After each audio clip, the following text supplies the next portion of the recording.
Thor Olson would not have wanted nighttime aerial firefighting to die with him. The pilot who crashed Tuesday trying to do an airdrop on the fire in Estes Park desperately wanted to prove that Colorado's increasingly dangerous wildfires could be fought from the air in the dark.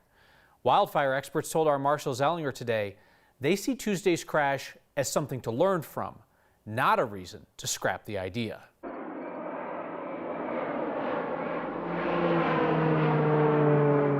When Co-Fire Aviation demonstrated its nighttime airdrops from a single-engine air tanker in May, Boulder County's fire management officer was there. I went into that demonstration with doubts. Seth McKinney was sold on what he saw.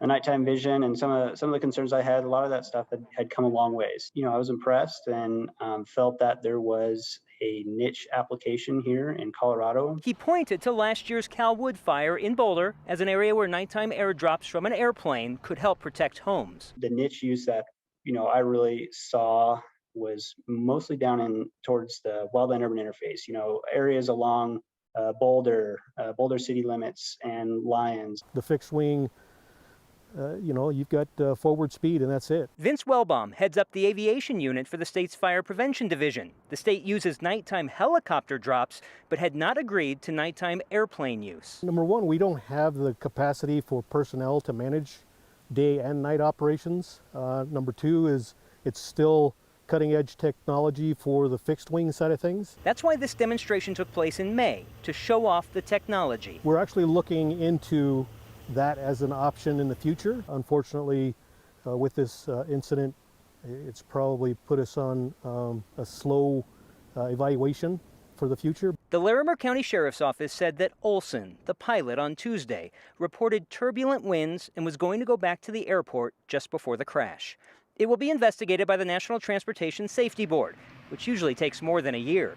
Until then, it seems any future nighttime airdrops from airplanes are on hold. What I always tell my firefighters coming up is some of our greatest successes will stem from our greatest failures. I certainly hope it's not the end. Here at Chautauqua Park in Boulder, this is one of those urban interface areas where Seth McKinney was talking about, where you've got wildland coming into homes, and this is an area that he hopes perhaps one day could use that technology. Kyle, I reached out to Oregon and the Department of Forestry there. That is where Co-Fire Aviation also had a daytime contract and practiced at night. They had never done an actual drop at night with an air tanker, and because of this crash, any future nighttime drops in Oregon are now on hold. You know, Marshall, I'm so glad that you're exploring this issue of whether the concept is going to continue, because we know the pilot, Thor Olson, would have wanted that to happen, that there's both the concept of whether this can be done and then the execution of it. The people involved, are they making the best decisions, and do they learn from when something goes wrong?